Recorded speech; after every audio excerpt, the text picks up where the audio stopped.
మద్యంపై ఆదాయం అంటే ప్రజల రక్తమాంసాలతో వ్యాపారం చేయడమేనని ప్రతిపక్ష నేత హోదాలో చెప్పిన జగన్ అధికారం చేపట్టాక ఇప్పుడు అవే రక్తమాంసాలను తాకట్టు పెట్టి మరీ అప్పులు చేస్తున్నారు. మద్యపానంతో లక్షల జీవితాలు నాశనం అవుతున్నాయన్న ఆ మనిషే ప్రజల్లోని కొందరి తాగుడు బలహీనతను అడ్డం పెట్టుకుని ఆదాయాన్ని పిండుకుంటున్నారు.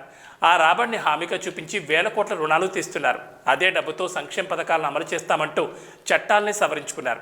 ప్రజల ప్రాణాలు ఆరోగ్యంతో చెలగాటమాడుతూ వారి ఇల్లు గొల్ల చేస్తూ ఆస్తుతోనే గల్లా పెట్టే గలగల్లాడిస్తున్నారు. మద్యం వల్ల ప్రభుత్వానికి ఆదాయం వస్తుందేమో కానీ దానివల్ల ప్రజలు ఎన్నో రెట్లు నష్టపోతున్నారు. తాగడానికి డబ్బులు లేకపోతే కొందరు ఇంట్లో వస్తువులు తాకట్టు పెట్టేసి మరీ కొంటారు. అలాంటి తాగబోతుల్ని తాకట్టు పెట్టేసి వారిపై అప్పులు తెచ్చిన ఘనత జగన్ సర్కార్కి దక్కింది.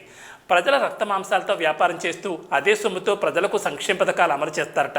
ఇంతకంటే దారుణమైన చర్య మరొకటి ఉంటుందా? మరి ఆంధ్ర ప్రజలు ఇంకా ఎప్పుడు మేల్కొంటారు?